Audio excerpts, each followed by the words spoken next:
有缘人，您来了，我是慧真居士。刷到这条影片，并非偶然，而是冥冥中天命的安排。你即将开启好运，感谢大家的订阅。今天要和大家分享一个非常重要的话题，这可是关系到你我每天的运势、健康、财运的大事啊。很多人都说我们每天有1/3的时间在睡觉，枕头可以说是我们生活中最亲密的物品之一。但是你可知道，枕头旁边放错东西，不只会影响运势，更会影响健康呢？老话说财运要靠积累，可是有些人辛苦打拼，财运就是不开，这是为什么呢？今天我要告诉大家一个惊人的真相，很可能就是因为你的枕头旁边放了不该放的东西。我修行数十载，研究过不少关于居家风水的古籍，尤其是《阴阳宅大全》中就有详细记载。再配合现代科学研究，发现确实有3样东西绝对不能放在枕头旁边。这不是什么迷信，而是真正的学问啊！第一样千万不能放在枕头旁的东西就是镜子，尤其是对着床的镜子。为什么呢？从风水来说，镜子有反射之性，会把煞气反射回来。《阴阳宅大全》中说，镜照床榻，损寿伤财。我们睡觉的时候，阳气最弱，最容易受到影响，而且镜子会让人睡不安稳，容易做噩梦，严重影响睡眠质量。更重要的是，从科学角度来说，镜子的反光会影响松果体分泌褪黑激素，这可是让我们安睡的重要激素啊！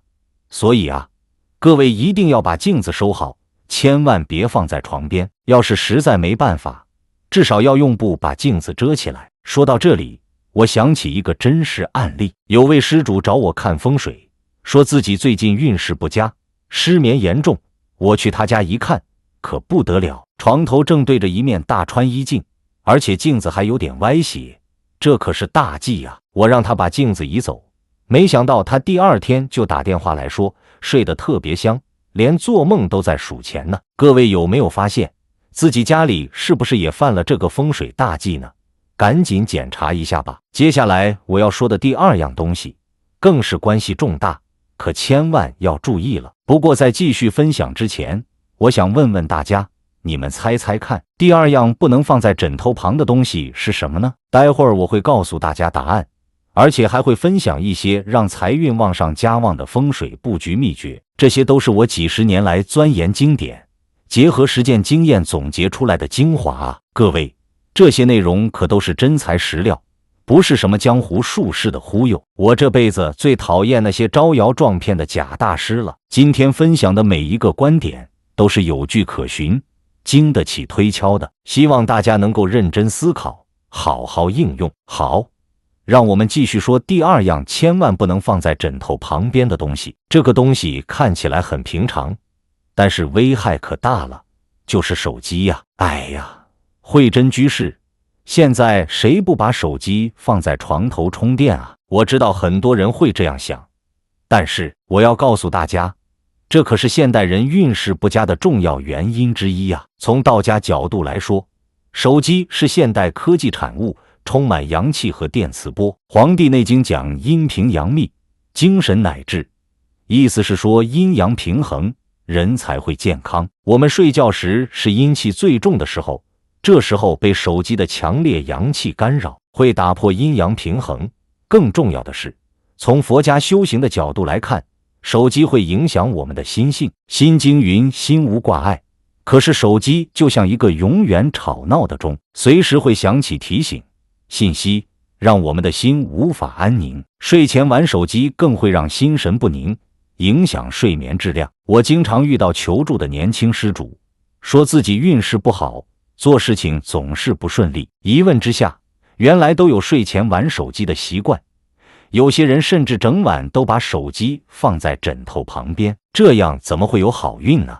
有个年轻施主的例子特别典型，他是个网络主播，每天工作到很晚，手机就放在枕头边上，说是怕错过工作消息。结果呢，不仅睡眠质量差，连带着工作状态也不好，粉丝流失很快。后来按照我的建议，晚上把手机放在离床2米远的地方，短短1个月，不仅气色变好了，连直播间人气都涨起来了。这让我想起《太上感应篇》中说的祸福无门，为人自照。确实啊，很多时候我们的运势好坏都是自己招来的。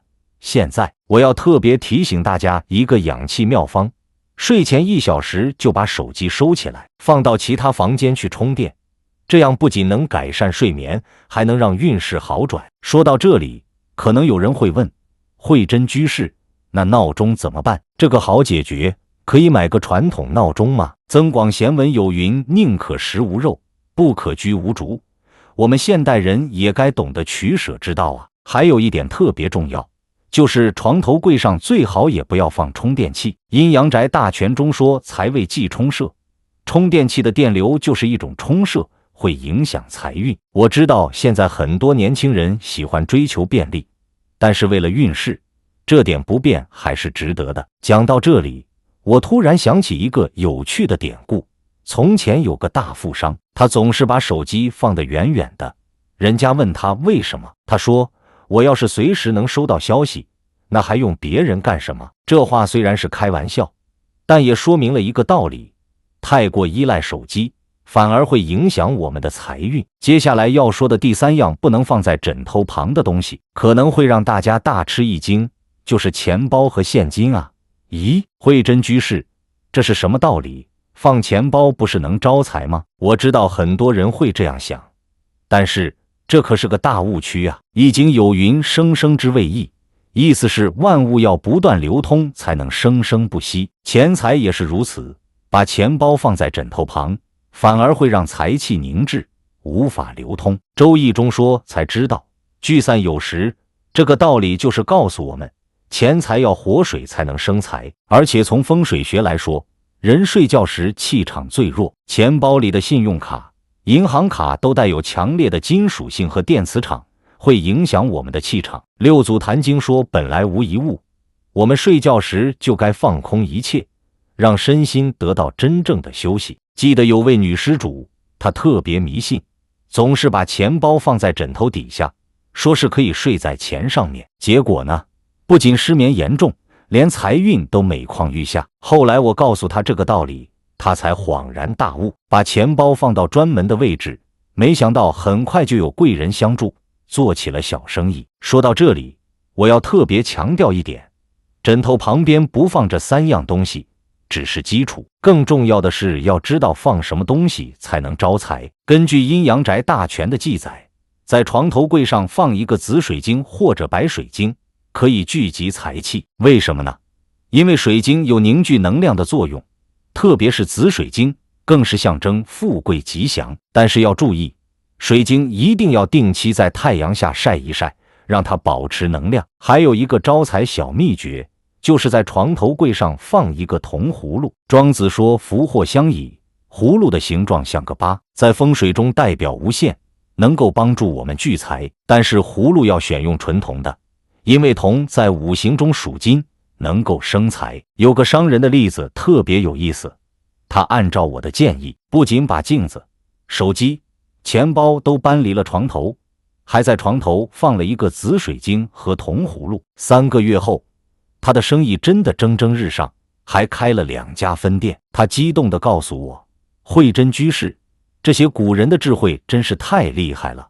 确实如此啊。《论语》中说，温故而知新，这些传统的智慧在现代社会一样管用，只要我们用心体会，就能从中获益。各位善信朋友们，听了这么多，你们是不是已经开始行动了呢？但是要注意，光是把这些东西移走还不够，还要注意床头的整体布置。我们从阴阳宅大全中可以看到，床头除了要避开这3样东西，还要注意方位和摆设。比如床头最好要靠墙，这样才能让气场稳定。列子中说，万物得其所而后生，这个道理放在居家风水中也是一样的。说到这里，我要特别分享一个让运势和财运都能提升的秘诀，在床头柜上放一个小盆的富贵竹。为什么要选富贵竹呢？因为竹子在风水中代表节节高升，而且富贵竹好养活，生命力顽强，象征着财运源源不断。但是要注意，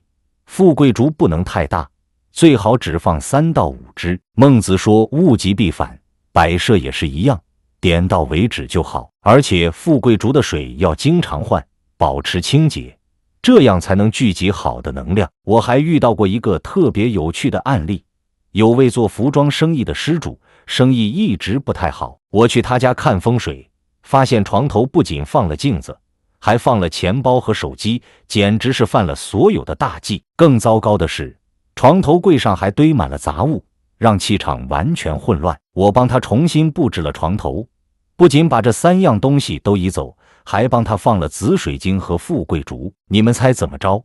不到2个月，他就接到了一个大订单，生意一下子就好起来了。他感激地说：“慧真居士，我总算明白为什么以前财运不好了。记住啊，床头的布置要简单而不简陋，整洁而不呆板。道德经说大道至简，这个道理用在这里再合适不过了。最后，我要提醒大家一点，改变床头的布置后，最好能够念一念往生咒或者心经，这样能够让新的布置更快地起到效果。当然，最重要的还是要保持一颗善良的心，这才是好运的根本啊！记住，这些都不是什么迷信，而是祖先留下的智慧结晶。《资治通鉴》中记载了无数兴衰成败的故事，很多时候就是一些小细节决定了命运的走向啊！最后，我还要和大家分享几个关于床头布置的小贴士，这些都是我多年修行的心得，希望能帮助大家。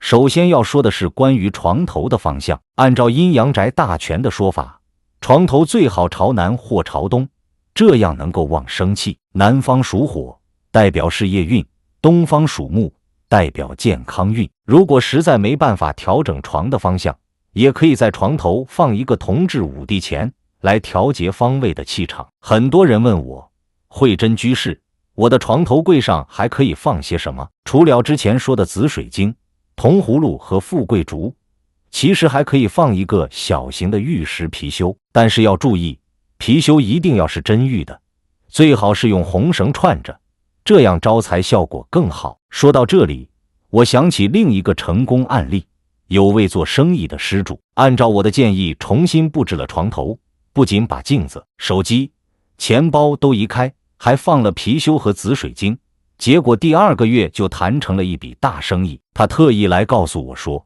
慧真居士，这些古人的智慧太神奇了。还有一点特别重要，床头柜的抽屉里也要保持整洁，不要以为看不见的地方就可以乱放。太上感应篇说，祸福无门，为人自照。如果抽屉里乱七八糟，也会影响运势啊。记住，床头的布置要遵循宁简勿繁的原则，就像心经说的，色即是空，空即是色。有时候留白的地方反而能聚集更多好运。最后送大家一句话，心正财自来，运好福自来。光是调整床头布置还不够，还要保持一颗正直善良的心，这样才能真正享有好运。感谢大家的收看，希望我的分享对大家有帮助。如果觉得有用，记得分享给更多需要的人。下次我会继续带来更多风水开运的知识。阿弥陀佛。